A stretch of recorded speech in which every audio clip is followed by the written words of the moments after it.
صل على محمد وآل محمد اللهم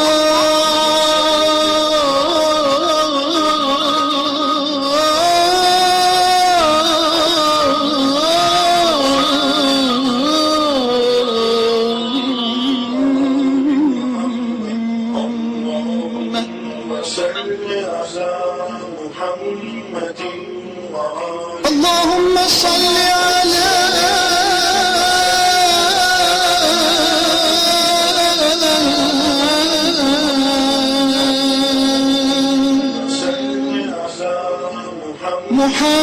محمد وآل محمد اللهم صل على محمد وآل محمد. ناظرین اور سامعین کی خدمت میں السلام علیکم. میں آپ کا میزبان ظاہر حسین رضوی شیعہ چینل رائے بریلی سے آپ کے سامنے حاضر ہوں. حضرات، آج ایک مومن مرحوم کے سال ثواب کی مجلس ہے. مرحوم سید محمد اصغر زیدی ابن سید محمد اکبر زیدی کے سال ثواب کی مجلس ہے،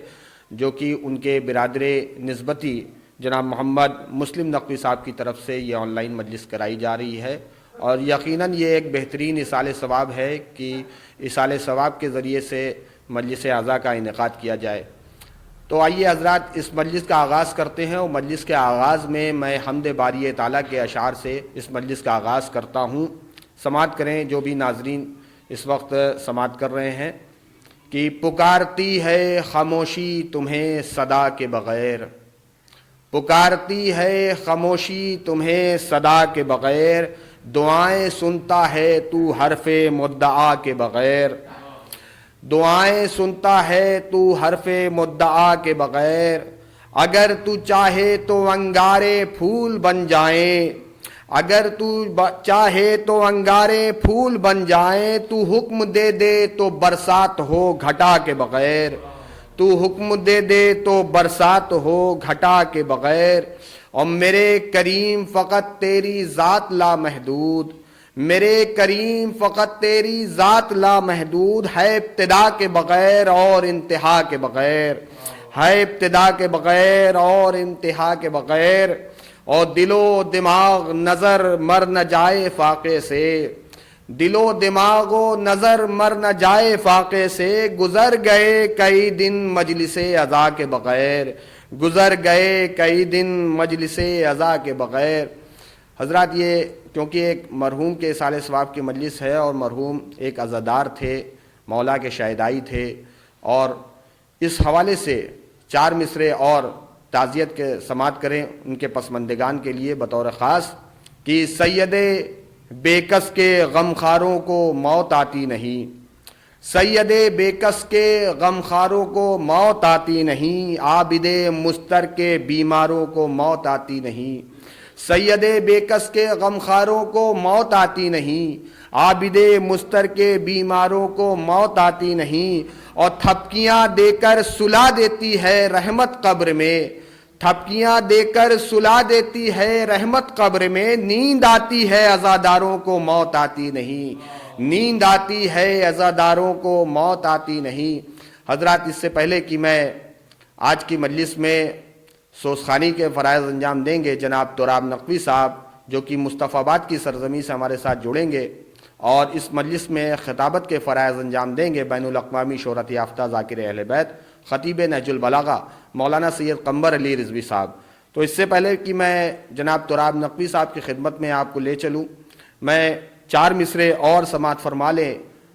مرحوم کی شخصیت کو. اور یہ مولا کے شہدائی بھی تھے جیسا کہ مجھے بتایا گیا ہے، اور ایک بہترین عزادار و متقی و پرہیزگار انسان تھے، ایک بہترین شخصیت کے مالک تھے، کامیاب زندگی انہوں نے گزاری. اس سلسلے سے 4 مصرے اور سماعت فرمائیں کہ عشق مولا میں گوہر رول دیے جاتے ہیں، عشق مولا میں گوہر رول دیے جاتے ہیں، وہاں بھی تحفے ہمیں انمول دیے جاتے ہیں. عشق مولا میں گوہر رول دیے جاتے ہیں، وہاں بھی تحفے ہمیں انمول دیے جاتے ہیں. اور ہاتھ ماتم کے لیے قبر میں آزاد رہے، اس لیے بندے کفن کھول دیے جاتے ہیں۔ ہاتھ ماتم کے لیے قبر میں آزاد رہے، اس لیے بندے کفن کھول دیے جاتے ہیں۔ آئیے حضرات انہی مصروں کے ساتھ میں گزارش کر رہا ہوں، مصطفیٰ آباد کی سرزمین سے ہمارے ساتھ موجود ہے جناب تراب نقوی صاحب، میں ان کی خدمت میں چلتا ہوں اور ان سے گزارش کرتا ہوں کہ تشریف لائیں اور آج کے اس صلاح ثواب کی مجلس میں سوزخانی کے فرائض انجام دیں۔ سبھی ناظرین اور سامعین کی خدمت میں گزارش کی جا رہی کہ ایک باواز بلند نعرہ صلوات پڑھیں، اللہم صلی علی محمد وآل محمد وعجل فرجہم۔ السلام علیکم، آداب۔ سید غلام سبطین نقوی صاحب کے داماد مرحوم سید محمد اصغر زیدی صاحب کے ایصال ثواب کی یہ مجلس ہے۔ اس مجلس کا انعقاد مسلم بھائی سید محمد مسلم نقوی صاحب کی طرف سے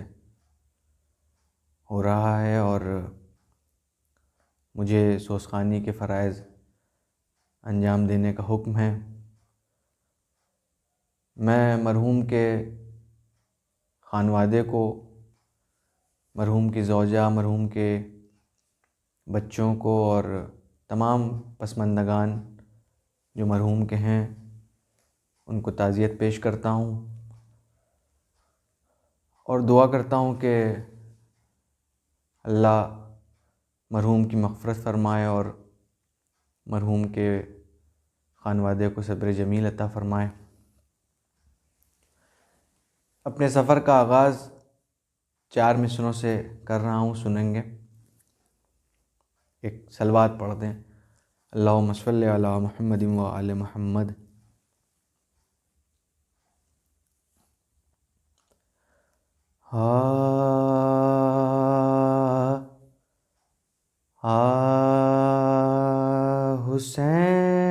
حسین شاہ بھی ہیں اور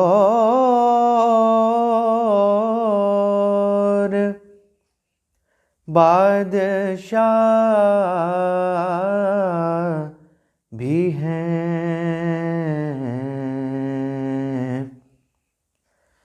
حسین شاہ بھی ہیں اور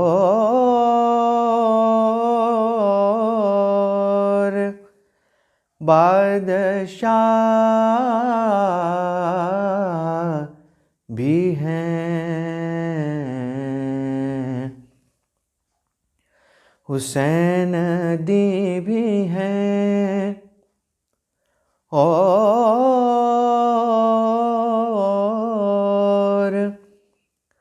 دی پناہ بھی ہیں۔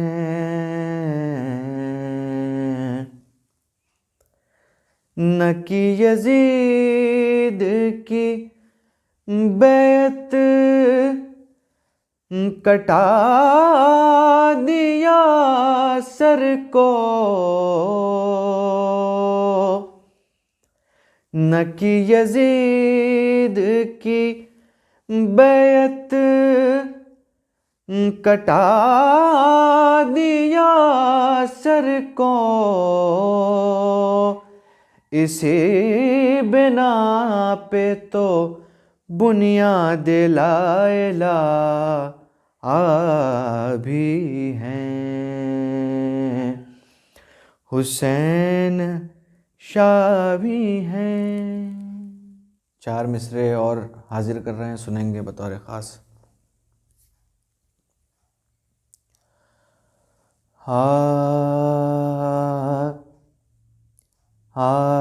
سینے میں کربلا کو بسائے ہوئے ہیں ہم، سینے میں کربلا کو بسائے ہوئے ہیں ہم، اشکوں کی کائنات سجائے ہوئے ہیں ہم، اشکوں کی کائنات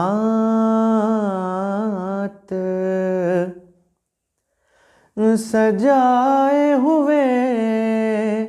ہیں ہم، اور ہمت ہے گر یزید کی نسلوں میں روک لیں، ہمت ہے گر یزید کی نسلوں میں روک لیں، عباس کے علم کو اٹھائے ہوئے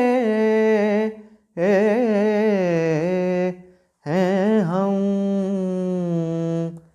سینے میں کربلا کو ایک سلام آپ کے سامنے پیش کر رہے ہیں، سنیں گے بطور خاص۔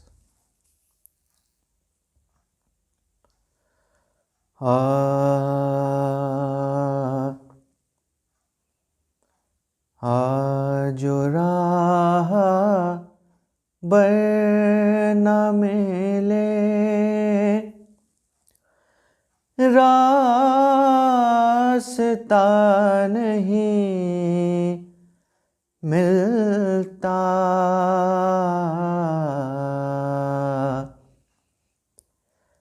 جو راہ بر نہ ملے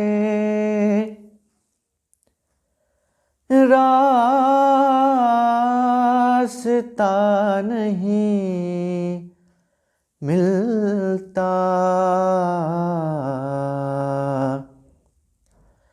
بغیر آل نبی کے خدا نہیں ملتا، بغیر آل نبی کے خدا نہیں ملتا،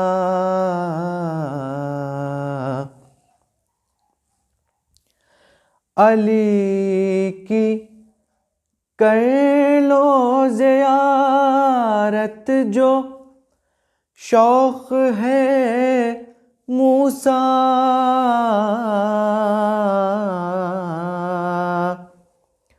علی کی کر لو زیارت جو شوق ہے موسیٰ، کہ کوہ طور پہ نور خدا نہیں ملتا، جو راہ بر نہ ملے علی کا ذکر ہے، ذکر رسول ذکر خدا،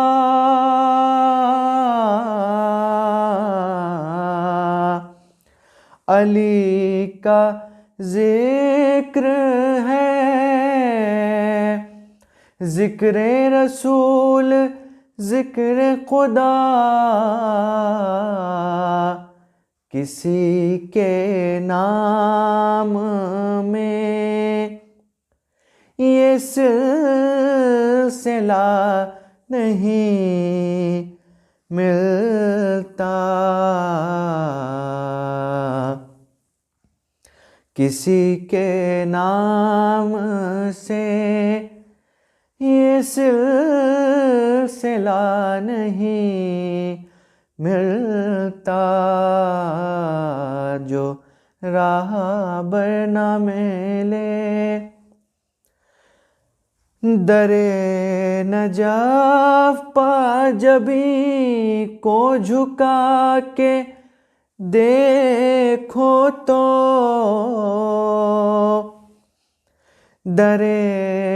نجاف پا جبیں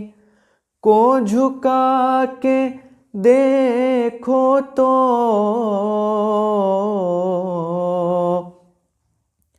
اس آستانے سے سائل کو کیا نہیں ملتا،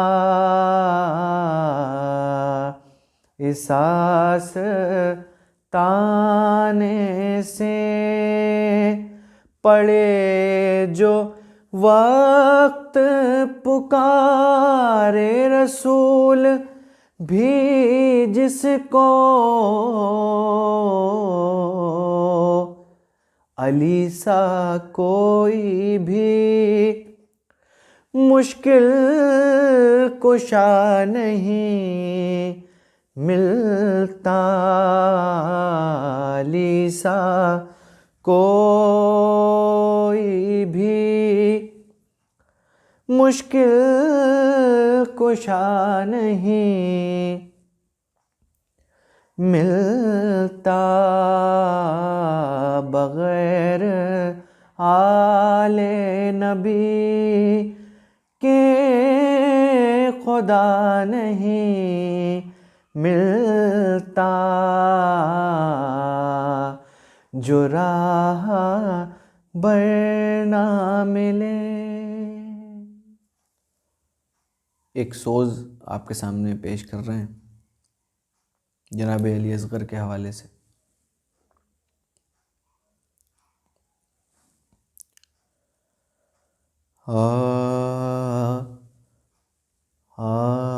کہتی تھیں بانو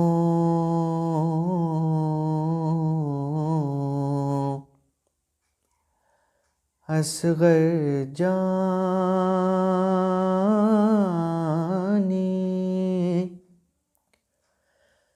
کب تم گھر میں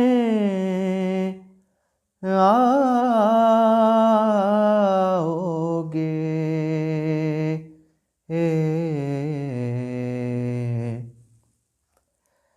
کہتی تھی بانو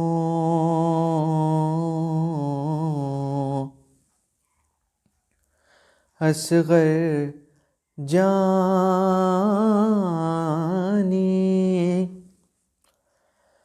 کب تم گھر میں آؤ گے،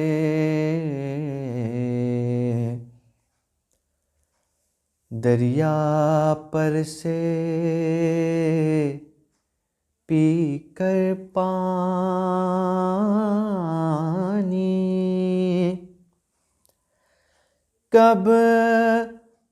کب تم گھر میں آؤ گے،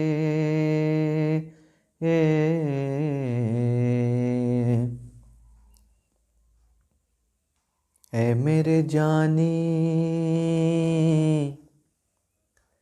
اے میرے جانی، اے میرے جانی، یوسف ثانی،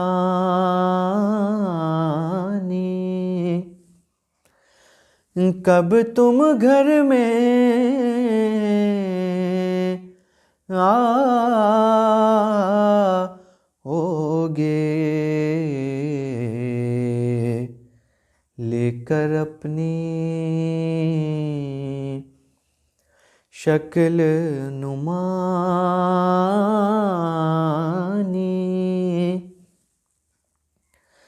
اور کب تم گھر میں آؤ گے،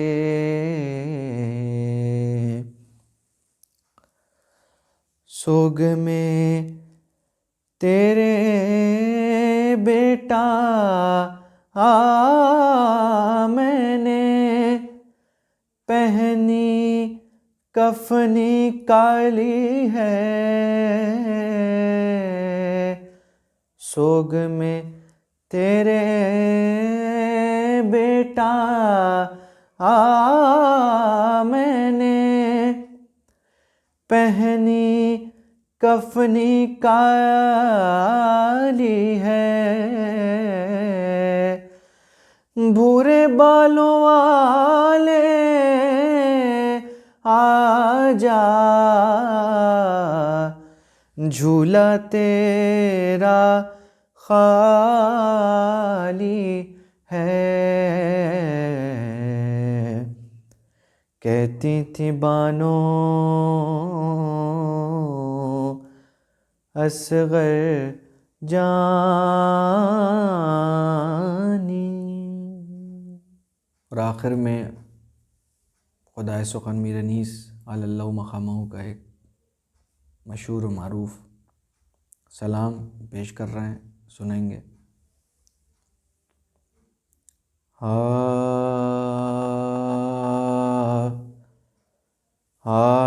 گزر گئے تھے کئی دن کے گھر میں آب نہ تھا،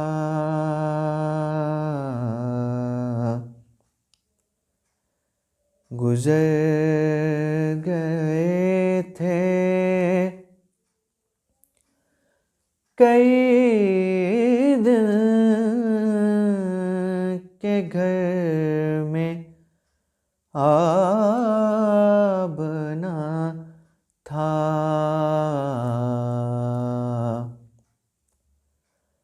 مگر حسین سے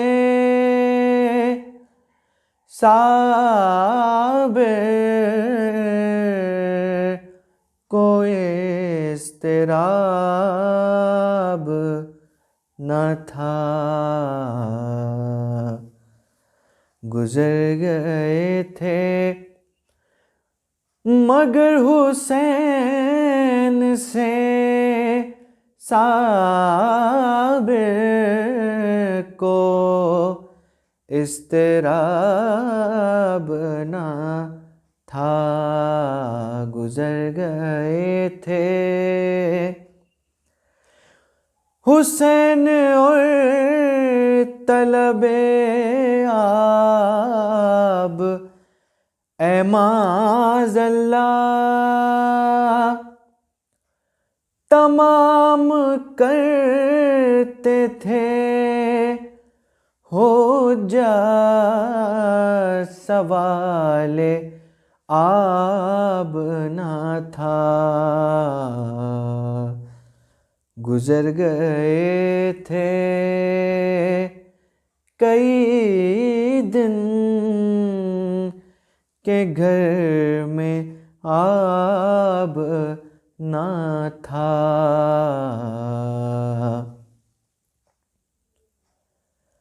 ہر ایک سحر کو یہ کہتی تھی اٹھ کے نانی سے، مدینہ دور نہ تھا بند خط کا باب نہ تھا،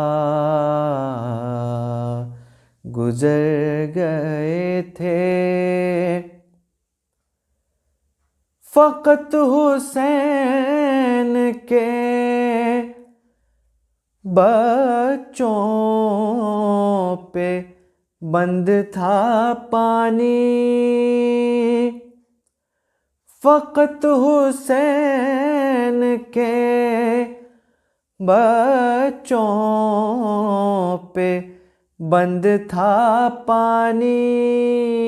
بہت قریب تھی وہ نہر قحط-آب نہ تھا،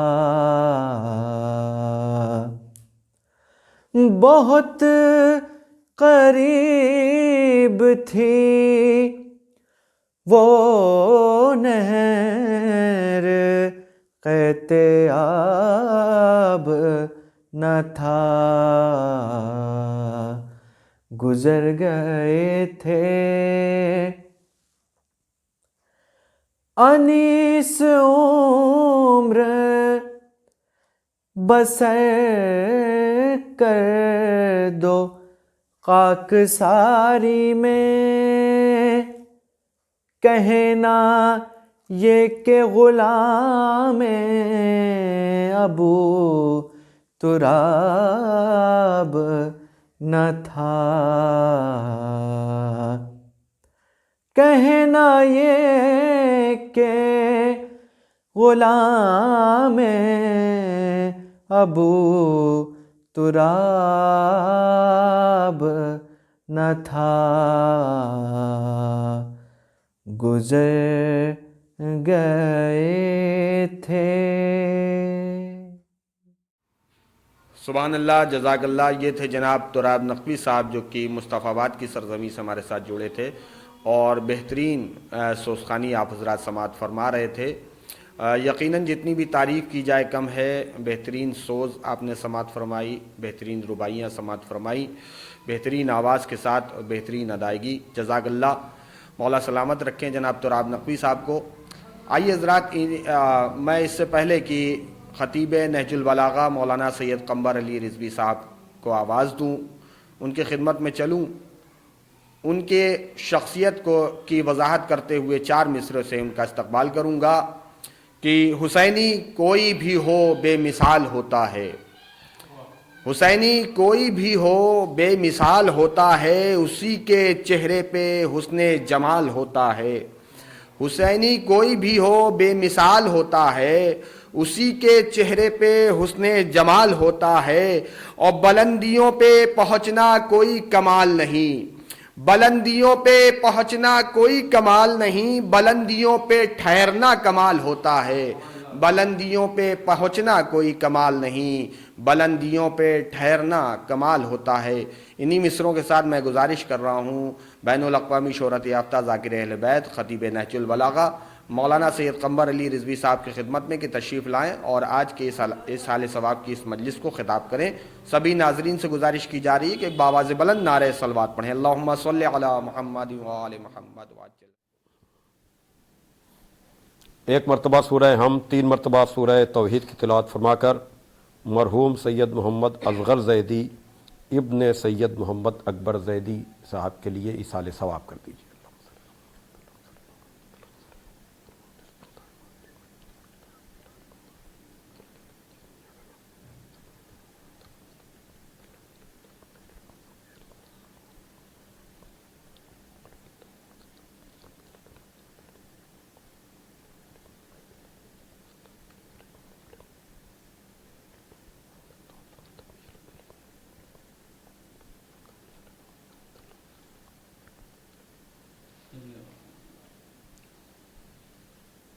فاتحہ۔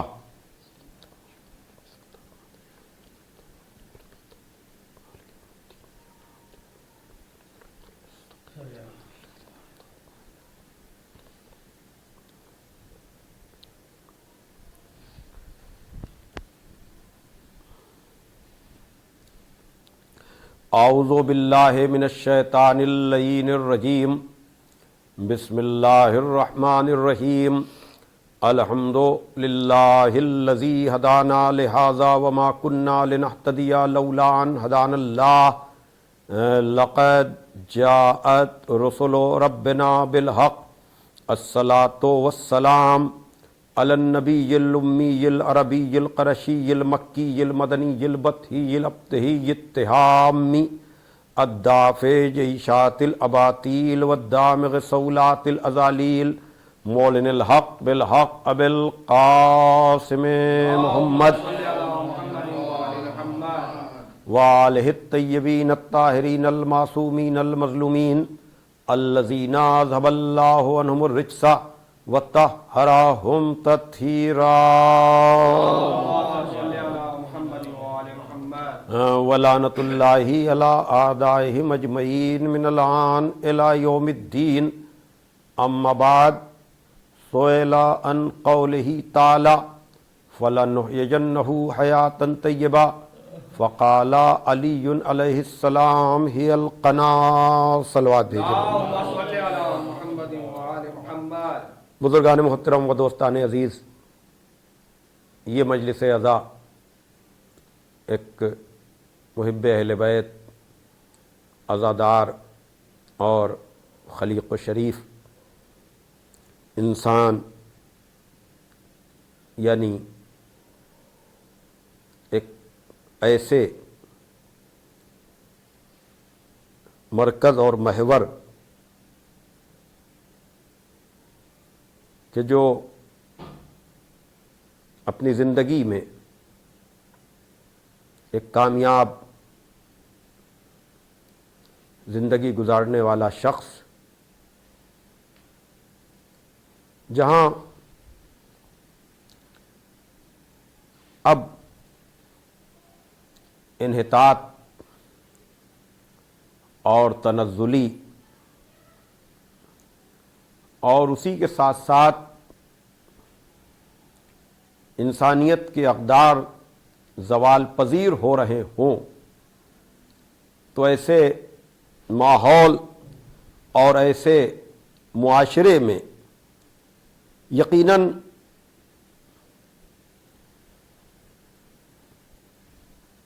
ایسے لوگوں کا گزر جانا خود ان کے خانوادے ہی کے لیے نہیں بلکہ پوری انسانیت کا نقصان ہوتا ہے۔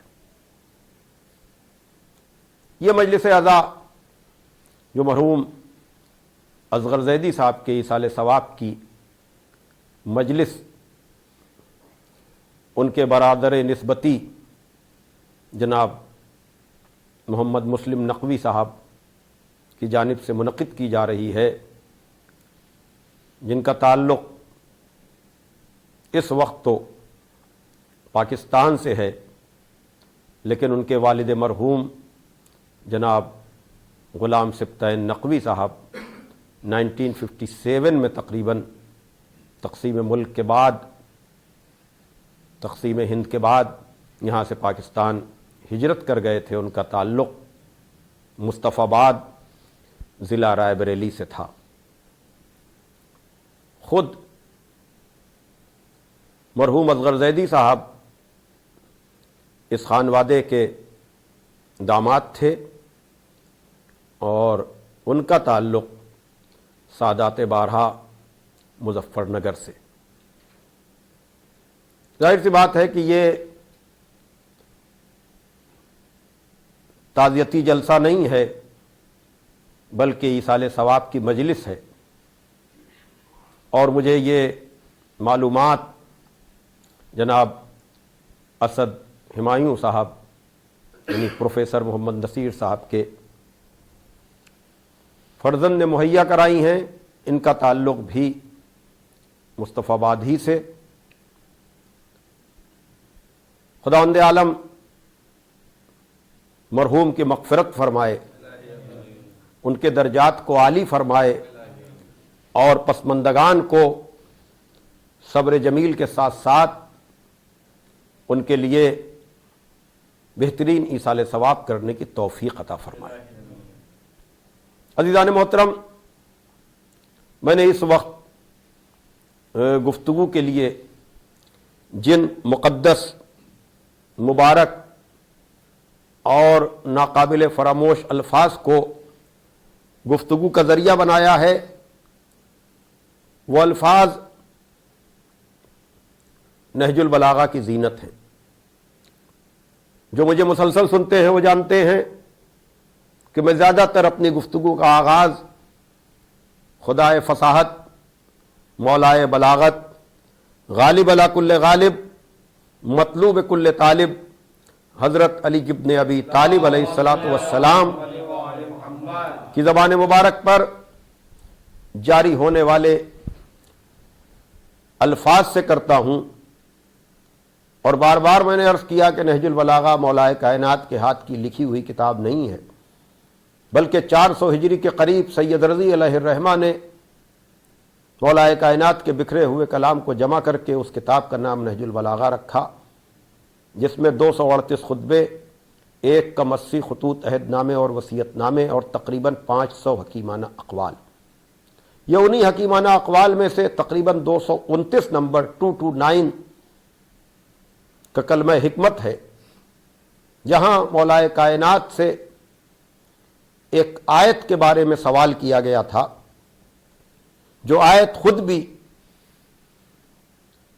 قرآن مجید کی اہم ترین آیات میں سے، اہم ترین بئی معنی کہ یہ کائنات،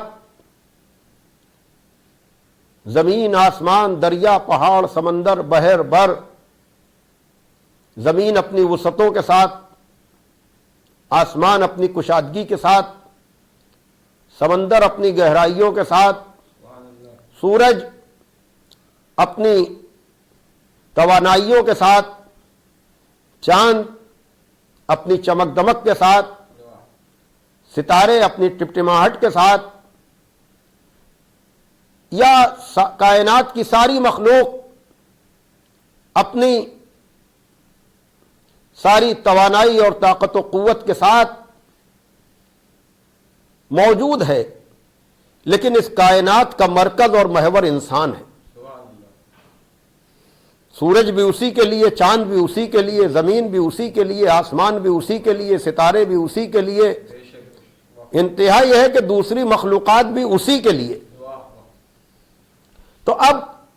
اگر پروردگار عالم کسی آیت میں خود انسان کی کامیابی کی ضمانت لے تو وہ آیت اور آیتوں سے ممتاز ہوگی، اور آیتوں سے اہم ہوگی۔ ظاہر سی بات ہے کہ ایصال ثواب کی مجلس میں انہی اقدار کا ذکر ہوتا ہے۔ اگر جانے والا خود ان صفات کا حامل اور ان صفات کا مالک ہے تو کیا کہنا، یقیناً اس کے ورثہ کے لیے، اس کے رشتہ داروں کے لیے، عزیز داروں کے لیے ایک فخر اور شرف کہ ہمارا بزرگ، ہمارا عزیز، ہمارا رشتہ دار ایک کامیاب زندگی گزار کے گیا، تو اس کے درجات میں اضافے کا سبب بھی یہ ذکر بنتا ہے، اور دوسرے سننے والوں کے لیے ایک درس، ایک سبق اور اپنی زندگی کو بہتر سے بہتر بنانے کا ایک موقع ملتا ہے۔ تو ایصال ثواب کی مجالس کی بڑی افادیت ہے، بڑے فائدے ہیں، اور دکھے ہوئے دل ہوتے ہیں، سب پر موت کا اثر ہوتا ہے۔ یہ بہترین موقع ہوتا ہے سوئے ہوئے دلوں کو بیدار کرنے کا، سوئے ہوئے ضمیر کو متوجہ اور متنبہ کرنے کا۔ تو میں نے آپ کے سامنے جس قول کو پیش کیا، اس قول میں قرآن مجید کی اس عظیم ترین آیت کی تفسیر اور تشریح ہو رہی ہے۔ یہاں ارشاد ہو رہا ہے کہ من عمل صالحا من ذکر او انثی وہو مومن فلنحیینہ حیاتا طیبہ، کہ جو بھی عمل صالح کرے، چاہے وہ مرد ہو یا عورت ہو، اگر وہ مومن ہے تو ہم اسے حیات طیبہ عطا کریں گے۔ ایک صلوات پڑھ دیجیے آپ ذرا محمد والے محمد پر۔ میں نے اس آیت کو عنوان بنا کر یا مولا کائنات کے اس قول کو ذریعہ بنا کر متعدد مجلسیں پڑھی ہیں کہ جہاں سوال کیا گیا قرآن مجید کی اس آیت کے ایک جز کو لے کر کہ سئل عن قولہ تعالی، جب سوال کیا گیا اللہ کے اس قول سے متعلق کہ فلنحیینہ حیاتا طیبہ، کہ ہم تمہیں حیات طیبہ عطا کریں گے۔ من عمل صالحا من ذکر او انثی، جو بھی عمل صالح کرے چاہے وہ مرد ہو یا عورت ہو، اگر وہ مومن ہے تو ہم اسے حیات طیبہ عطا کریں گے۔ تو میں نے کہا کائنات اس انسان کے لیے اور اس آیت میں کائنات کا خالق، خود انسان کا خالق اسے نوید دے رہا ہے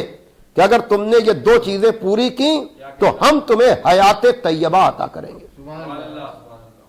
میں اکثر عرض کرتا ہوں کہ عربی بڑی وسیع زبان ہے، طیب کا ایز اٹ از ترجمہ اردو میں ہونا مشکل ہے۔ اگر آپ پاک و پاکیزہ کہیں گے تو پاک و پاکیزہ کے لیے عربی میں آلریڈی الگ سے لفظ موجود ہے، طاہر و مطہر۔ اگر آپ طیب کا ترجمہ کامیاب کریں گے تو عربی میں آلریڈی کامیابی کے لیے دوسرا لفظ موجود ہے، فوز۔ تو یعنی ایز اٹ از آپ لفظ طیب کا ترجمہ بھی ایک لفظ میں، ایک حرف میں نہیں کر سکتے، لیکن پھر بھی تقریب مطلب کے لیے، ذہنوں سے قریب ہونے کے لیے، یا ذہنوں کو اس مطلب سے قریب کرنے کے لیے کہ ہم تمہیں حیات طیبہ عطا کریں گے، یعنی ہر طرح سے نقص اور عیب سے پاک زندگی عطا کریں گے۔ یقیناً میری گزارش پر یہ سورہ نحل کی 97 نمبر کی آیت ہے، جا کر دیکھیے گا، غور کیجئے گا، جہاں پر بڑی وضاحت کے ساتھ تفسیر میں اور تقریروں میں اس آیت کو ذریعہ بنایا جاتا ہے کہ ہم تمہیں حیات طیبہ یعنی اطمینان بخش زندگی عطا کریں گے۔ اب مولا کائنات سے پوچھا گیا، یا علی یہ اطمینان بخش زندگی ہے کیا؟ کون ایسا ہے جو اطمینان بخش زندگی کے لیے حیران و پریشان نہیں ہے، اس کا متلاشی نہیں ہے؟ لیکن وہی یہ فلسفہ حیات سوائے امیر کائنات کے کوئی دے نہیں پایا کہ حیات طیبہ ایک اطمینان بخش سکسیسفل لائف، کامیاب ترین زندگی کی نوید پروردگار عالم دے رہا ہے۔ اور مولا کائنات سے پوچھا گیا، کائنات کے امیر سے پوچھا گیا، وہ کہ جس نے ضربت لگنے کے وقت کا فزت ورب الکعبہ، رب کعبہ کی قسم میں کامیاب ہو گیا۔ تو یقیناً جو وقت ضربت اپنی کامیابی کا اعلان کرے اور خود قرآن ناطق ہو تو اس سے زیادہ شاید کسی کو حق بھی نہیں پہنچتا حیات طیبہ کی وضاحت کا، حیات طیبہ کی توضیح کا، حیات طیبہ کی تشریح کا، کہ جس نے ایک جملے میں واقعاً سارے فلسفے، ساری محنتیں ایک طرف اور امیر کائنات کا یہ جملہ ایک طرف، نہج البلاغہ کا، جب آپ سے پوچھا کہ یا علی حیات طیبہ کیا ہے، کہا حیات طیبہ نام ہے قناعت کا۔ قناعت کاہلی کا نام نہیں ہے، قناعت ہاتھ پہ ہاتھ دھر کر بیٹھنے کا نام نہیں ہے، قناعت نام ہے خدا کی دی ہوئی ساری توانائیوں کا، ساری قوتوں کا، ساری طاقتوں کا پوری ایمانداری سے استعمال کرنے کے بعد حاصل کیے ہوئے رزق پر راضی برضا رہنے کا۔ صلوات بھیجے محمد وآل محمد۔ یقیناً ایک ایسے انسان کے اصالہ ثواب کی مجلس کہ جس نے اپنی زندگی میں جد و جہد کر کے کامیاب زندگی اور اپنے خانوادے کے لیے ایک نمونہ زندگی گزاری ہو، تو یقیناً ہم جب ایسے لوگوں کا ذکر کرتے ہیں تو ہمارے سامنے خاص کر ہندوستان سے پاکستان ہجرت کر کے جانے والے، یقیناً ملک کا چھوڑنا اور پھر اس کے بعد اب تک ان رشتوں کا، ان یادوں کا، ان باتوں کا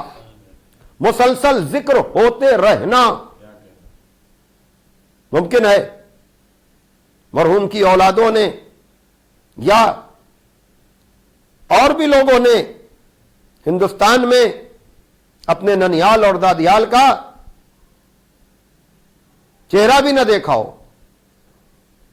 تصویروں ہی میں خالی ان چیزوں کو دیکھا اور سنا ہو، لیکن بہرحال جب بھی اب تک یعنی 57 میں ہجرت کر جانے والے، 47 میں ہجرت کر جانے والے آج تک حوالے چل رہے ہیں کہ جہاں شاعر نے کہا کہ مٹی کی محبت میں ہم آشفتہ سروں نے، مٹی کی محبت میں ہم آشفتہ سروں نے وہ قرض اتارے ہیں کہ جو واجب بھی نہیں تھے۔ یقیناً ہجرت کر جانے والوں کے لیے یہ درد، یہ کرب، لیکن یہ رشتے ہیں کہ جو زمان و مکان سے ماورا ہو کر ایک دوسرے کو جوڑے رکھتے ہیں۔ ہاں عزیزان محترم، یہ آیت بڑی گہرائی لیے ہوئے، بڑی گہرائی لیے ہوئے، اور جب میں نے اس آیت کا شان نزول تفصیل کے ساتھ ایصال ثواب کی کسی مجلس میں مرحوم کی جو بیوہ ہیں ان کے وطن یعنی مصطفی آباد، یعنی مسلم نقوی صاحب جو اس مجلس کے بانی ہیں، ان کی طرف سے ہو رہی ان کے وطن میں جب میں نے ذکر کیا اس آیت کے شان نزول کا، تو مجھ سے دوبارہ بھی فرمائش کی گئی کہ میں پھر سے اس شان نزول کو پڑھوں، اور یقیناً اس میں بڑی گہرائی اور گہرائی ہے۔ میں بھی سوچنے لگا کہ حیات طیبہ، کامیاب زندگی، اطمینان بخش زندگی، جہاں انسان حیران و پریشان ہو اور پھر بھی اس کو اطمینان نصیب نہ ہوتا ہو، تو یہ آیت کب نازل ہوئی؟ اور اس کے لیے جب میں نے تفسیر نمونہ دیکھی اور اس میں مولا کائنات کے اس قول کا ریفرنس بھی، بلکہ اگر یہ کہوں کہ اسی قول کے ریفرنس کی وجہ سے میں اس آیت تک پہنچا کہ بھائی آپ بتائیں، ہر آدمی کامیاب زندگی چاہتا ہے، ہر آدمی اطمینان بخش زندگی چاہتا ہے، تو پروردگار عالم اگر کہہ رہا ہے کہ اگر تم نے یہ کیا، جو بھی عمل صالح، ایمان اور عمل صالح کا مالک ہے جو بھی، ہم اسے حیات طیبہ عطا کریں گے، تو یہ کب مل رہا ہے؟ تو جب تفسیر میں نے دیکھی شان نزول، تو پتہ چلا کہ ایک جھوٹی قسم کھانے والے کے سلسلے میں ایک آیت ہے، تنبیہ کی گئی ہے کہ جھوٹی قسمیں نہ کھایا کرو، بلکہ معصومین تو سچی قسم بھی، اس لیے کہ ان کے یہاں یہ تصور تھا کہ ہمارا مالک اور ہمارا رازق، ہمارا پیدا کرنے والا اس چیز سے بہت عظیم ہے جس کے لیے ہم قسم کھا رہے ہیں۔ نسبت دیکھ رہے ہیں آپ؟ یعنی آپ کی حقیر سی شے کے لیے خدا کھنچ کے نہ آئے، تو جو فرما رہے ہیں اس لیے کہ وہ اللہ اکبر ہے، وہ عظیم ہے۔ آپ اپنی چیز کو ثابت کرنے ہی کے لیے تو خدا کا سہارا لیتے ہیں، تو جو کیجئے گا تو بہرحال وہ جھوٹی قسم کے سلسلے میں تنبیہ ہے، کفارہ ہے اس کا۔ لیکن بہرحال اب جب میں نے تفسیر دیکھی تو پتا چلا کہ ایک شخص پیغمبر کے پاس اپنے پڑوسی کی شکایت لے کر آیا ہے، اور یہ کہہ رہا ہے کہ میرا پڑوسی میری زمین پر قابض ہے، اس کے پیٹھ پیچھے تو لوگ میرے حق کی گواہی دیتے ہیں، لیکن اس کا اثر اتنا ہے کہ اس کے سامنے کوئی گواہی نہیں دیتا۔ اور یہیں پر میں ہمیشہ کہتا ہوں کہ پناہ مانگنا چاہیے اس اثر و رسوخ سے کہ جس کی وجہ سے لوگ ہماری برائیوں پر گواہ بننے سے ڈریں۔ بظاہر تو یہ اثر و رسوخ بہت اچھا لگتا ہے، لیکن یہ انسان کو فرعونیت کی طرف لے جاتا ہے، اس لیے کہ اگر گواہی دے دی جائے تو ممکن ہے کہ وقتی سزا ہمیں سیدھے راستے پر لے آئے، لیکن ہمارا اثر، ہمارا رسوخ، ہماری پہنچ لوگوں کو ہمارے خلاف گواہی دینے سے، تو اثر اچھی چیز ہے لیکن جب تک اپنے حق کے لیے ہو، لیکن جس کی وجہ سے دوسروں کے حق پر قبضہ ہو، اللہ اکبر۔ آپ اندازہ کریں کہ کتنا وسعت ہے اس بیان میں، اور میں وقت کے اندر اپنی گفتگو کو تمام کرنے کا پابند ہوں، اس لیے تفصیلات میں نہ جاؤں گا۔ تو بہرحال کہا کہ لوگ اس کے خلاف گواہی نہیں دیتے ہیں، اس لیے میں گواہ پیش نہیں کر سکتا ہوں، لیکن ہے میری زمین، وہ قابض ہے۔ پیغمبر نے اس شخص کو بلایا نام سمیت، تفسیر نمونہ میں تفصیل موجود ہے، جسے دیکھنا ہو جا کر دیکھ لے۔ خیر، اسے حاضر کیا گیا پیغمبر کی بارگاہ عظمت میں، اور پیغمبر نے اس سے کہا اس نے صاف انکار کر دیا. اللہ اکبر، کتنا جری ہے، جری نہ کہا جائے کتنا ضدی ہے، کتنا غلط کار ہے کہ رحمت للعالمین کے سامنے، ختم المرسلین کے سامنے، سید المرسلین کے سامنے صاف انکار. یعنی ہر طرح کے لوگ ہوتے ہیں، پناہ مانگنا چاہیے ایسی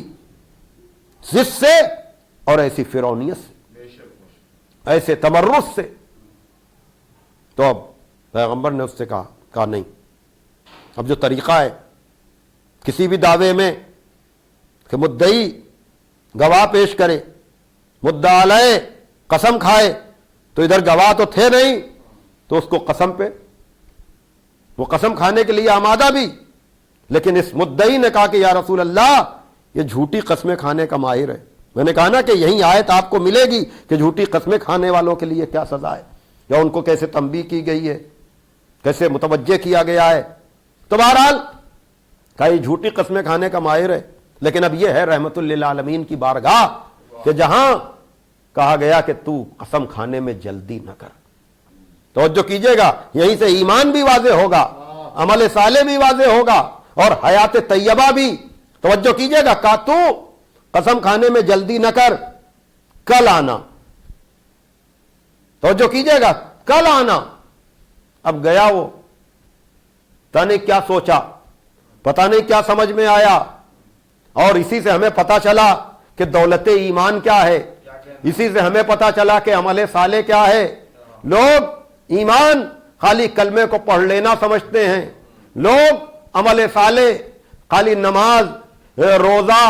حج، زکوٰۃ، یہ سب واجبات ہیں، کسی بھی صورت میں انہیں ترک نہیں کیا جا سکتا. بالخصوص نماز کو تو کسی بھی عالم میں، اس لیے کہ میں ہمیشہ کہتا ہوں کہ نماز سب کچھ تو نہیں ہے، لیکن نماز سب کچھ کا آغاز ضرور ہے. توجہ فرمائیے گا، اس لیے کہ نماز پڑھ کر کوئی حقوق الناس سے بچ نہیں سکتا، اس لیے کہ جہاں بھی اقیم الصلاۃ ہے وہیں آت الزکوٰۃ ہے. توجہ کیجئے گا، جہاں بھی اقیم الصلاۃ ہے وہیں آت الزکوٰۃ ہے. اقیم الصلاۃ ہمیں خدا سے رشتہ جوڑنا سکھاتا ہے، آت الزکوٰۃ ہمیں بندوں سے رشتہ جوڑنا سکھاتا ہے. صلوات بھیجے محمد والے محمد. توجہ فرمائیے گا عزیزان محترم. تو اب اس نے یہ ساری باتیں کی، پیغمبر نے اسے مہلت دی، اور انسان مہلت سے فائدہ اٹھائے. میں کہتا ہوں مہلت سب کو ملتی ہے، بگڑنے والے کو بھی اور سدھرنے والے کو بھی. جو بگڑنے والا ہے وہ اس مہلت سے اور گناہوں میں ڈوبتا چلا جاتا ہے، اور جو سدھرنے والا ہے وہ اس مہلت کو، اور اس مہلت کو عزاداروں سے زیادہ کون بہتر جانے گا. بھائی رسول نے اس وقتی سدھرنے والے کو مہلت دی، یقیناً یہ بھی سدھرا، لیکن کیا کہنا حسین کی مہلت کا، جسے لوگ کہتے حسین نے مہلت لی. حسین نے مہلت لی نہیں بلکہ حر کو سدھرنے کے لیے مہلت دی. صلوات بھیجے محمد والے محمد. تو بہرحال وہ دوسرے دن آیا تو منقلب ہو چکا تھا، پلٹ چکا تھا، بدل چکا تھا. کل تک جھوٹی قسم کھانے والا، رسول کے سامنے بھی دوسرے کی جائیداد غصب کرنے کے باوجود انکار کر دینے والا، اب جو آیا اس نے کہا ہاں رسول اللہ میں نے اس کی زمین لی ہے. توجہ کیجئے گا، ہاں میرا قبضہ ہے. اس سے کہیے کہ جس کی جتنی بھی اس کی زمین ہے وہ لے لے. اب اس نے جو بھی بتایا ہو، لیکن جب اس نے اپنی حد بندی بتا دی تو اس شخص نے کہا، جو مدعا علیہ تھا، جو کل تک جھوٹی قسم کھانے کو تیار تھا، کہ یا رسول اللہ اس سے کہیے کہ اتنا اور لے لے. یہی تبدیلی ہے حیات طیبہ، دوسرے کے حقوق کا اقرار ہے حیات طیبہ، یہی ہے ایمان، یہی ہے عمل صالح. اللہ اکبر. کہ ایک مرتبہ کہا یا رسول اللہ اس سے کہیے کہ اتنی ہی اور لے لے. دیکھا آپ نے، یعنی جب آدمی اصلاح کی طرف جاتا ہے تو کس طرح سے بدلتا ہے. اب جتنے بھی بیٹھنے والے تھے سب حیرت زدہ ہو گئے کہ یہ کیا، یہ تو بات ٹھیک ہے کہ اس نے اقرار کیا کہ ہاں اس کی زمین ہے، جتنی بھی ہے لے لے، لیکن یہ کیا کہہ رہا ہے، یہ بھی اضافہ نہیں ہے. توجہ فرمائیے گا کہ جہاں اس نے کہا، لوگوں نے کہا کہ یہ کیوں کر رہا ہے، کہا اس لیے کہ اتنے دن تک اس کی زمین میں نے استعمال بھی تو کی ہے. دیکھا آپ نے عزیزان محترم، یہی سے پتا چلتا ہے کہ جب آدمی کی قلب ماہیت ہوتی ہے تو پھر اپنے کو اتنا پاک و پاکیزہ کر لیتا ہے کہ پھر ایسے آدمی کے لیے ایسی آیت آ جاتی ہے کہ جہاں پروردگار عالم کہتا ہے کہ جو بھی عمل صالح کرے چاہے وہ مرد ہو یا عورت ہو اگر وہ مومن ہے تو ہم حیات طیبہ عطا کریں گے. یعنی حیات طیبہ اپنے کو لٹانے کا نام نہیں ہے, یعنی وہ تو بڑے لوگوں کا کام ہے جو اپنے رزق میں دوسروں کو شریک کرتے ہیں, نہیں بلکہ حیات طیبہ یہ ہے کہ تم دوسروں کی جائیداد پر حملہ نہ کرو, یہی تمہاری اطمینان بخش زندگی ہے. صلوات بھیجے محمد وآل محمد. توجہ فرما رہے عزیزان محترم. اب پھر اگر اس کے آگے کی منزل ہو, یہاں تو دوسروں کی جائیداد واپس کرنے پر حیات طیبہ مل رہی ہے. اللہ اکبر. تو اگر کوئی اپنا سب کچھ لٹا دے, کوئی اپنے سامنے کی غذا دے دے, اللہ اکبر. یہ وہ منزل فکر ہے عزیزان محترم جہاں آل محمد علیہ السلام کی عظمت کو جتنا بھی سلام کیا جائے. اب میں آل محمد علیہ السلام کی سخاوت کے لیے کس رخ کو پیش کروں؟ کیا ایک روٹی کے سوالی کو دی جانے والی 5 روٹیوں کا ذکر کروں؟ توجہ فرمائیے گا. تو اگر دوسروں کی جائیداد واپس کر کے حیات طیبہ مل سکتی ہے تو اپنے سامنے کی دی ہوئی روٹیوں پر سورہ دہر اگر آ جائے, توجہ کیجئے گا. اور پھر یہیں سے آل محمد علیہ السلام کے ایثار کا پتہ چلتا ہے. میں نے کہا کہ یہاں قناعت نام ہے دوسروں کی دی ہوئی دولت یا غصب کی ہوئی دولت کو واپس کر کے اپنی کمائی پر مطمئن ہو جانے کا. یہ نام ہے قناعت, یعنی قناعت اپنی چادر میں رہنے کا نام ہے. سخاوت اس سے آگے کی چیز ہے. اسی طرح سے ایثار و قربانی, یقیناً اپنا بچا ہوا دے دینا, یہ بھی بڑے دل گردے کا کام ہے, لیکن اپنی ضرورت کو نظر انداز کر کے. اللہ اکبر. کیا کہنا آل محمد علیہ السلام کا. یعنی ان چیزوں کا لکھنا آسان ہے, سننا آسان ہے, پڑھنا آسان ہے, لیکن ذرا آپ دیکھیں تو صحیح کہ جہاں آپ یتیم ہے آل محمد, میں یتیم ہوں, ایک روٹی کا سوالی ہوں, مولا علی کے جذبہ سخاوت نے اپنی روٹی دی, سیدہ کی زوجیت نے شوہر کا ساتھ دیا, حسنین کے جذبہ عطا نے اپنی روٹی بھی راہ خدا میں خیرات کر دی, کنیز کی کنیزی نے بھی یہ گوارا نہ کیا کہ آقا اور آقا زادے تو اپنے سامنے کی روٹیاں دے دیں اور میں کھا لوں. ایک روٹی کے سوالی کو 5 روٹیاں دی گئی. توجہ کیجئے گا. اور پھر پانی سے روزہ افطار کر کے, یقیناً یہاں تک سب نہیں جا سکتے ہیں, لیکن کم سے کم ان کی زندگی کو نمونہ بنا کر اپنے بچے ہوئے رزق میں تو دوسروں کو شریک کیا جا سکتا ہے. اپنے عزیزوں کو, اپنے رشتہ داروں کو, اپنے ملنے جلنے والوں کو. یقیناً خوش نصیب ہیں وہ لوگ جو اپنے رزق میں دوسروں کا بھی حصہ سمجھتے ہیں. اور یہ درس اور سبق ہمیں در آل محمد ہی سے ملتا ہے. صلوات بھیجے محمد وآل محمد. ہاں عزیزان محترم. اور پھر اگر ایمان و عمل صالح کو سمیٹ دیا جائے تو اس منزل پر آپ آ کر دیکھیے کہ جہاں میں کہہ سکتا ہوں کہ مولا کائنات علی ابن ابی طالب علیہ السلام یقیناً ان کی زندگی ایمان کے لیے بھی نمونہ ہے, چونکہ کل ایمان ہے, عمل کے لیے بھی نمونہ ہے, اس لیے کہ ان کی ایک ضربت ثقلین کی عبادت سے افضل ہے. بڑی توجہ عزیزان محترم. ایمان و عمل صالح کے نتیجے میں حیات طیبہ, اور یہ کل ایمان ضربت لگنے کے بعد کامیابی کا اعلان کرنے والا. توجہ کیجئے گا. کامیابی میں نے کہا نا وہ حیات طیبہ, لیکن حیات طیبہ کا میں نے دائرہ بیان کر دیا کہ وہاں لٹانے کی ضرورت نہیں ہے, پر دوسروں کو نہ ستاؤ تو یہی حیات طیبہ ہے. لیکن کیا کہنا جو دوسروں کے لیے کنواں کھودے, گرانے کے لیے نہیں, اس کے پانی کے لیے. توجہ کیجئے گا. جو دوسروں کے لیے اہتمام رزق کرے, انتظام رزق کرے, مولا کائنات کے ہاتھ کے کھودے ہوئے کنویں یقیناً وہ رفائے عام اور وقف کے کام آئے، جس سے پتا چلا کہ وہ زندگی جو 25 سالہ خاموش زندگی سمجھی جاتی ہے، اس میں بھی علی محنت و مشقت سے دوسروں کے لیے صبر، دوسروں کے لیے نمونے کا کام انجام دے رہے ہیں۔ توجہ کیجئے گا، تو اب وقت ضربت کامیابی کا اعلان کرنے والا یہ کون ہے؟ یہ کل ایمان بھی ہے، یہ وہ ہے جس کی ایک ضربت ثقلین کی عبادت سے افضل بھی ہے، اور یہ دونوں منظر ہمیں جنگ خندق میں مل جاتے ہیں۔ مجھے جنگ خندق کا منظر نہیں پیش کرنا ہے، اگر کسی کو شوق ہے تو وہ سورہ احزاب پڑھے، قرآن مجید کا 33واں سورہ، جس میں جنگ خندق کا پورا نقشہ کھینچا گیا ہے کہ ڈر اور خوف کی وجہ سے بزم رسول میں بیٹھنے والوں کا عالم کیا تھا کہ ان کے دل ان کے گلوں میں آئے جا رہے تھے، جن کا تصور اور جن کی تصویر کشی قرآن مجید عجب طرح سے کرتا ہے کہ جب یہ بزم میں بیٹھتے ہیں تو ان کی زبان قینچی کی طرح چلتی ہے، لیکن جب رزم کی بات آ جاتی ہے تو ڈر اور خوف کی وجہ سے تاریخ نے بھی یہ منظر پیش کیا ہے کہ خندق میں اس طرح سے بیٹھے ہوئے تھے کہ اگر سر پر بیٹھے ہوئے طائر اڑ جائیں گے۔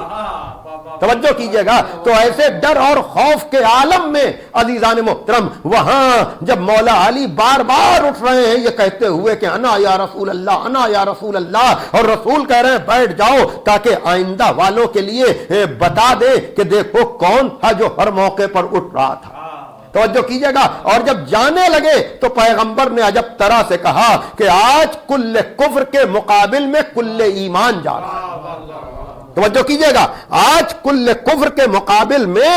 کل ایمان جا رہا ہے۔ تو اب ایمان کا دعویٰ جسے بھی ہو، لیکن میر تقی میر کا یہ آئینہ ذہن میں رہے کہ جو حیدری نہیں اسے ایمان ہی نہیں، جو حیدری نہیں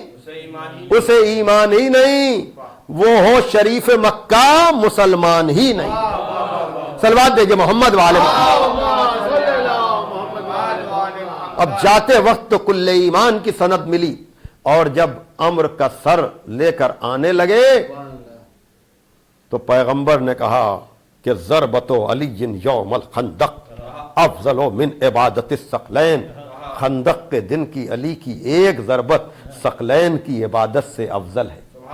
ثقلین کی عبادت سے افضل ہے۔ یہاں پر آیت اللہ خمینی علیہ الرحمہ نے، اور اسی لیے میں ہمیشہ یہ بات کہتا ہوں کہ علماء کا احترام،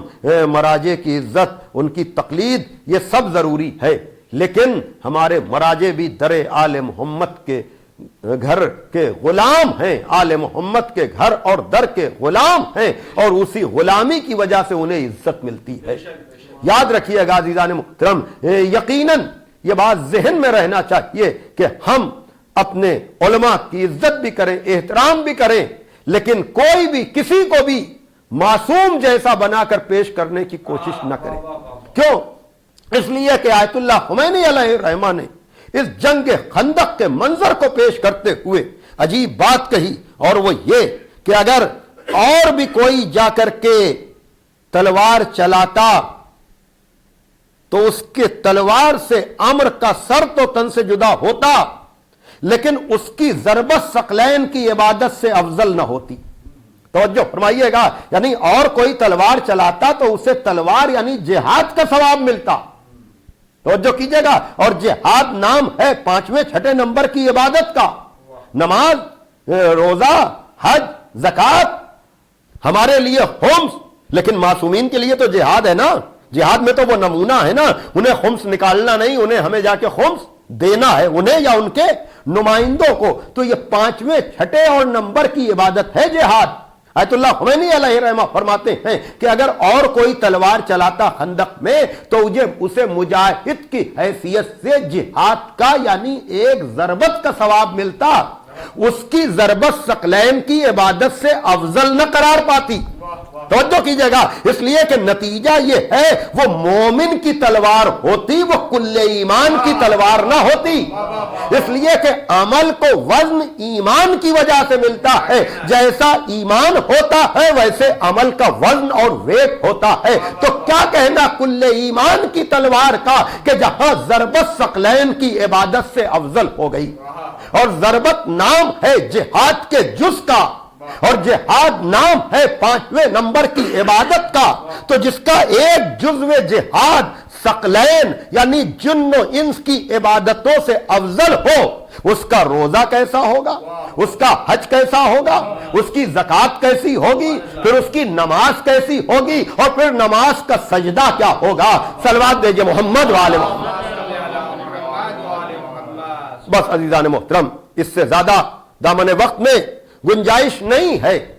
بس میں اپنے بیان کو اختتام کے باب تک لے جاؤں کہ کیا کہنا ایسے لوگوں کا کہ جو زمانے کے لیے، دنیا کے لیے نمونہ بھی بنے، اور ساتھ ساتھ انہوں نے یہ بتایا کہ دیکھو اختلاف تو کرو لوگوں سے، لیکن انسانی رشتے کی وہ جو شہرگ ہے وہ کٹنے نہ پائے۔ اور اس کا اندازہ ہمیں جنگ خندقی میں لگ جاتا ہے کہ جب عمرو کی بہن اپنے بھائی کے جنازے پر آئی ہے اور پڑے ہوئے اسلحے دیکھے ہیں، جسم پر لباس دیکھا ہے، صرف سر تن سے جدا ہے۔ وہ عرب کہ جہاں اپنے دشمنوں کو ذلیل و رسوا کرنے کے لیے لاش کو ٹکڑے ٹکڑے یعنی مسلح کر دیا جاتا تھا، جسم کو بے لباس کر دیا جاتا تھا، وہاں جب اس نے پڑے ہوئے اسلحے دیکھے، جسم پر لباس دیکھا، تو کہا کہ بھائی میں تیرا ماتم زندگی بھر کرتی، لیکن میں کیا کروں، تیرے پاس اسلحوں کا پڑا ہونا یہ بتا رہا ہے کہ تیرا قاتل کوئی کریم النفس اور شریف النفس ہے۔ کیا کہنا، مقتول کی بہن سے جو خراج عقیدت وصول کر لے اسے امیر کائنات کہتے ہیں، اور اسی کو حق پہنچتا ہے کہ وہ یہ کہے کہ رب کعبہ کی قسم میں کامیاب ہو گیا۔ ہاں عزیزان محترم، لیکن جب میں نے ذکر کیا کہ دوسروں کی دولت پر، دوسروں کی زمین پر قبضہ نہ کر کے تم اپنی زندگی کو، تم اپنی حیات کو حیات طیبہ بنا سکتے ہو، کیا کہنا ان لوگوں کا جنہوں نے اپنے سامنے کی روٹیاں دے کر کے سخاوت کا وہ معیار پیش کیا کہ جہاں سورہ دہر کی آیتیں آ گئیں، لیکن جب اسی گھرانے والے جو دوسروں کی بھوک کا، دوسروں کی پیاس کا،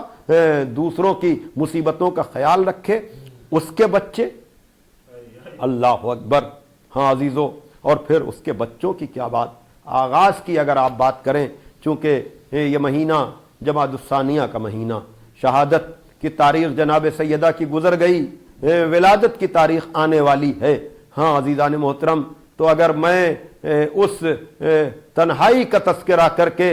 اپنی بات کو مصائب کے باب میں لے جاؤں، اس لیے کہ لوگ منتظر رہتے ہیں کہ میں اس نثر میں نظم کی بھی آمیزش کروں، تو جہاں پر مولا کائنات نے اس طرح سے مدینے میں سب کا خیال رکھا ہو، وہاں بعد رسول مولا علی ایسے تنہا ہوئے، ایسے اکیلے ہوئے کہ جہاں خمار بارابنکوی نے کہا کہ غربت زینب بعد حسین، غربت زینب بعد حسین، بعد محمد جیسے علی۔ اللہ اکبر، یعنی امام حسین کے بعد جناب زینب تنہا ہوئیں، اس طرح سے تنہا ہوئیں جیسے محمد کے بعد علی تنہا ہو گئے، علی اکیلے ہو گئے۔ ہاں، ایک شریک حیات کا دنیا سے چلا جانا یقیناً ان کی زوجہ محترمہ کے لیے ایک قلق کی بات ہے، ایک درد و غم کی بات ہے، ان کے بچوں کے لیے اور پھر ان کے عزیزوں کے لیے، سبھی کے لیے عزیزان محترم ایک غم کا موقع ہے۔ لیکن میں کہوں گا کہ آپ کے پاس عزیز بھی ہیں، رشتہ دار بھی ہیں، اگر پاس نہیں بھی ہیں تو کم سے کم دور سے ٹیلی فون کر کے تعزیتی کلمات کہنے والے لوگ ہیں، میں آپ سب کی خدمت میں تعزیت پیش کرتا ہوں۔ لیکن آئیے ذرا اس غربت کو دیکھیے، آئیے ذرا اس تنہائی کو دیکھیے کہ جس کی طرف خمار اشارہ کر رہے ہیں کہ غربت زینب بعد حسین، بعد محمد جیسے علی، اتنے تنہا ہو گئے۔ میں نے مہاجرت کا ذکر کیا، میں نے ہجرت کا ذکر کیا، لیکن دوسرے وطن میں جا کر مسافر ہونا اور ہے، اور اپنے وطن ہی میں تنہا ہو جانا، اپنے وطن ہی میں اکیلے ہو جانا۔ اللہ اکبر، علی کی تنہائی کا اگر اندازہ کرنا ہے تو یوں کریں کہ جہاں جناب سیدہ یہ کہہ رہی ہیں کہ یا علی، ہم نے سنا ہے کہ لوگ آپ کو سلام نہیں کرتے، تڑپ کر مولا علی کہتے ہیں بنت رسول، مقام تعجب یہ نہیں ہے کہ لوگ مجھے سلام نہیں کرتے، بلکہ مقام تعجب یہ ہے کہ اگر میں سلام کرتا ہوں تو لوگ میرے سلام کا جواب نہیں دیتے۔ اللہ اکبر، ہاں عزیزان محترم، یہ وہ منزل ہے جہاں علی کی تنہائی، لیکن میں کہوں گا یا علی، آپ کی زوجہ دنیا سے گئیں تو یقیناً آپ کو دفن و کفن کا موقع تو مل گیا، چند لوگوں میں آپ دنیا سے گئے تو آپ کی اولادوں نے آپ کو دفن تو کیا، لیکن ہائے کربلائی شہزادہ، جبھی تو 8ویں امام کہتے ہیں اگر کسی غریب کی غربت پہ رونا آئے تو میرے جد مظلوم حسین کو رو لیا کرو، جزاکم ربکم۔ ہاں عزادارو، یقیناً کسی بھی عزیز کا، اور اگر وہ خاندان کا مرکز و محور ہو، اس کا چلا جانا سب کو تڑپا دیتا ہے، لیکن ہائے کربلا، ہائے کربلا، جہاں ایک دوپہر میں بڑا گھر اجڑ گیا، اور پھر اس کے بعد امام حسین ہیں اور جناب زینب ہیں کہ داہنے دیکھ رہے ہیں، بائیں دیکھ رہے ہیں، حسین جب کہ چلے بعد دوپہر رن کو، نہ تھا کوئی کہ جو تھامے رکاب توسن کو، حسین چپ کے کھڑے تھے جھکائے گردن کو، سکینہ جھاڑ رہی تھیں ابا کے دامن کو، نہ آسرا تھا کوئی شاہ کربلائی کو، فقط بہن نے کیا تھا سوار بھائی کو۔ ہاں عزادارو، امام حسین کو سوار تو کرا دیا، لیکن عجب نہیں دوسرے دن کا منظر بھی ذہن میں آ گیا ہو، اور پھر وہ منظر بھی جب مدینے سے یہ قافلہ چلا تھا۔ ہاں عزادارو، 2 جملے اور مجلس تمام، اور وہ یہ کہ امام حسین آئے ہیں۔ دیکھیے رخصت کے وقت بیویوں پہ کیا گزری ہے، اس لیے کہ اب تک تو ہر عزیز کے جانے کے بعد یہ تسلی تھی، یہ دلاسا تھا کہ کوئی نہیں میرا آقا تو ہے، کوئی نہیں میرا مولا تو ہے، کوئی نہیں میرا سرپرست تو ہے۔ ہاں عزادارو، امام حسین کی رخصت کے بعد خیموں میں جو سناٹا، خیموں میں جو احساس غربت، خیموں میں جو احساس بے بسی تھا، اس کی کوئی ترجمانی نہیں کر سکتا ہے۔ یہی وجہ ہے کہ امام حسین لشکر پر حملہ بھی کرتے تھے اور پھر گھوڑے کو دوڑاتے ہوئے خیمے کے قریب لاتے تھے اور تلوار کا سہارا لے کر کے کہتے تھے لا حول ولا قوت الا باللہ، یعنی کوئی قوت نہیں، کوئی طاقت نہیں سوائے اس اللہ کے، تاکہ اس کی کبریائی کا بھی اعلان ہو جائے اور یہ پہنچنے والی آواز خیمے میں خواتین کے لیے تسلی کا ذریعہ بن جائے کہ نہ گھبرانا، ابھی حسین زندہ ہے۔ لیکن تھوڑی دیر کے بعد جزاکم ربکم، جب جناب زینب دوڑی ہوئی آئی ہیں، تل زینبیہ سے فریاد کی ہے کہ او پسر سعد، تو دیکھ رہا ہے اور میرا ماجایا ذبح کیا جا رہا ہے۔ ہاں عزادارو، یہ ہے حسین کہ ایک مرتبہ زخمی ہونے کے باوجود کوہنیوں کو ٹیکا، سر کو اٹھایا، کہا زینب خیمے میں چلی جاؤ، ابھی حسین زندہ ہے۔ بہن کو تو بھیج دیا، لیکن اتنی دیر میں کن خنجر چل گیا، ماں فریاد کرتی رہی، فرات کا پانی نیزو اچھلا۔ اب زینب کیا کرے؟ بھائی نے واپس کیا ہے، سید سجاد کو جا کر بیدار کیا، میرے لال اٹھو، یہ کیا قیامت ہے۔ اب جو خیمے کا پردہ اٹھا، کوئی بیٹا یہ منظر نہ دیکھے جو منظر چوتھے امام نے دیکھا، نو کے نیزہ پر بابا کا سر، آواز دی السلام علیکہ یا ابا عبداللہ، السلام علیکہ یا ابن رسول اللہ، السلام علیکہ ورحمۃ اللہ وبرکاتہ۔ پروردگارا، ہماری اس مختصر سی عبادت کو شرف قبولیت عطا فرما، حاضرین مجلس، بانیان مجلس کی دلی مرادوں کو پورا فرما۔ پروردگار، ہمارے ایمان کو کامل فرما، ملت کو متحد فرما، سرکار امام زمانہ عجل اللہ تعالی فرجہ الشریف کے ظہور میں تعجیل، اور ہمیں اس لائق بنا کہ ہمارا شمار ان کے انصار و عوان میں ہو سکے۔ اللہم تقبل منا انکا انت السمیع العلیم۔ پھر آپ حضرات سے گزارش ہے کہ 1 مرتبہ سورہ ہم، 3 مرتبہ سورہ توحید کی تلاوت فرما کر مرحوم سید محمد اصغر زیدی ابن سید محمد اکبر زیدی صاحب کے لیے ایصال ثواب کرتے ہیں۔